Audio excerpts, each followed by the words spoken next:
The ship descended quietly onto the jagged cliffs of Janine, a world famous across the sector for its violent wildlife and treacherous terrain. The princess, tall and sharp-eyed, stepped onto the rocky outcrop, her silver robes catching the weak sunlight as she surveyed the land below. Apex predators, massive beasts with glistening armored scales and fangs like carved steel, patrolled the valley. No outsider had ever walked here unscathed. She turned to the young human who had accompanied her. Barely 24 cycles old, his uniform simple, his posture steady despite the dangers that surrounded them. His name was Leo. He looked ordinary, almost fragile compared to the seasoned guards and alien warriors who flanked the princess. Yet there was a calm in his gaze that made her pause, if only for a moment. "I still don't understand why you insisted on bringing him," one of her counselors whispered, voice tinged with annoyance. "A human is small, weak, untrained for this world." The princess waved a dismissive hand. "Sometimes appearances deceive. Watch closely." Leo didn't speak. He didn't need to. Every step he took was deliberate, cautious, and aware. He scanned the cliffs, noting the smallest movements, the subtle tremor in the rocks that suggested a lurking predator.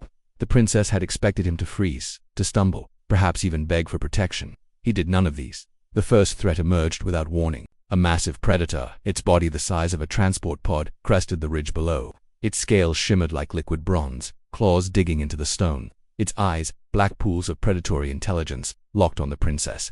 Guards tensed, weapons drawn. The princess lifted a hand, ready to command defense. But Leo moved first, not running, not panicking, but stepping into the open. He crouched slightly, his hands empty. The predator stopped. There was a moment of hesitation, a flicker of confusion. He didn't strike. He didn't make noise. He simply remained unafraid, a strange calm radiating from him. The predator's roar shattered the silence. But then it did something unexpected. It stepped back, not aggressively, but cautiously, as if reassessing the threat. The princess's eyebrows rose. She had never seen a human command such instinctive respect from these apex hunters. Leo finally spoke, voice soft but confident.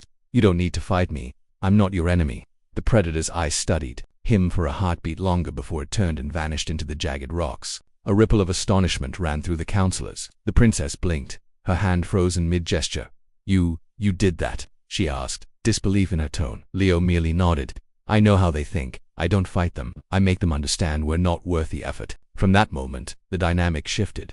The princess had brought him as a curiosity, a token human to observe. She had underestimated him. Now she found herself relying on him, following his lead as he guided them through the cliffs with an almost instinctual understanding of the predator's patterns. As night fell, the cliffs became a labyrinth of shadows and sounds.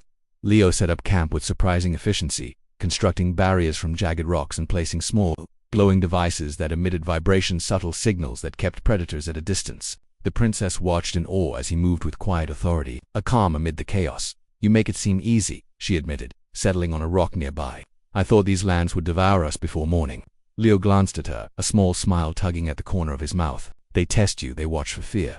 If you show none, they hesitate, that's all." She frowned. "It's more than that. You command respect even from them." He shrugged. "I pay attention. That's all humans ever need to survive." Hours later, the real test came.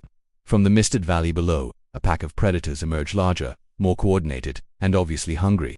They moved like a single organism, eyes glowing, jaws snapping. The princess's guards tensed, weapons ready, but Leo held up a hand. "Wait," he said. "Do not move until I signal."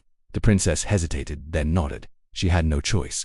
The human's confidence had a strange gravity. Leo stepped forward into the open, facing the oncoming pack. He raised his hand slowly, deliberately, showing no threat, no fear. The predators slowed, circling, assessing. Then Leo's voice carried across the valley, calm but commanding. "You are hunters.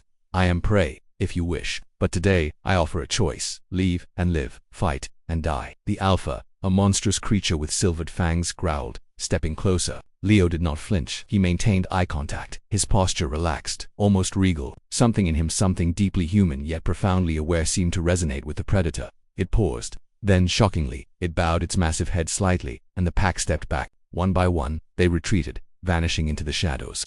The princess's jaw dropped. Her guards lowered their weapons, muttering among themselves. You just made them obey you," she breathed. Leo shook his head. "Not obey. Respect. Fear and respect are different. Fear can make them attack later. Respect keeps everyone alive." She studied him, a newfound respect in her eyes.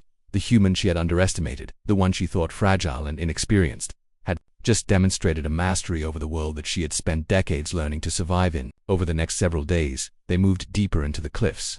Leo's presence transformed the journey. Where alien scouts had failed, he guided them safely. He noticed subtle signs, marks on rocks, faint scents in the wind, patterns in the predator's movements that no one else could interpret. The princess began to ask questions, genuinely curious.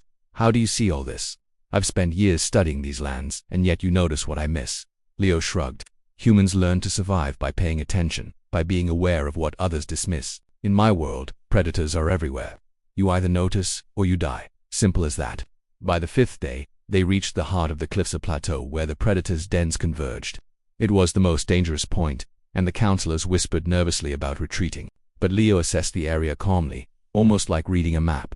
There's a path, he said simply, pointing to a narrow ledge. We move in single file. The predators won't risk attacking here. Too much exposure. They followed his lead. True to his prediction, the apex hunters appeared, massive and menacing, yet they did not attack. They watched, circling at a distance, but none dared cross the boundary Leo had set. The princess, for the first time, felt a pang of humility. She had underestimated this human not because he lacked courage, but because he saw the world differently. He understood the creatures around them in ways that transcended brute force. That night, she approached him at camp, the alien stars reflecting in her wide eyes. I should have trusted you sooner, she admitted. I thought humans were fragile, weak, unworthy of leading or guiding us. But you are different. Stronger than anyone I've ever met. Not in muscle, but in presence, in understanding. Leo looked at her quietly, the firelight dancing across his face. I've always known survival depends on more than strength, he said softly. You need awareness, courage, and the willingness to face what others fear. That's how humans endure. The princess nodded, a quiet respect settling over her. In the days that followed, she began to rely on him more openly, seeking his guidance, learning from the subtle insights he offered, and with each encounter with the apex predators, she to sort more clearly. Leo's strength lay not in fighting them, but in understanding them, predicting them, and commanding their respect without violence. On the 7th day, they reached the edge of the cliffs where the land opened to a vast valley teeming with life, yet strangely peaceful. The predators that had once been threats now observed from a distance, almost reverently.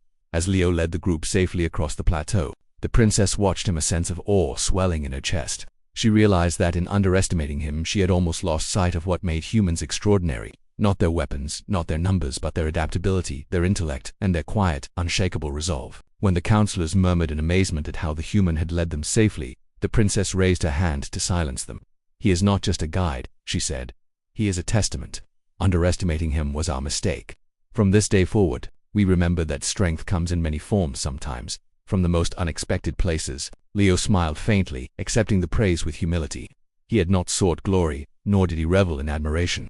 Survival was not about ego, it was about respect, awareness, and the quiet courage to face what others feared. As the sun dipped behind the cliffs, casting long shadows over the valley, the princess realized she had learned more from this human in a week than from years of training and study. And somewhere deep within her, a promise stirred.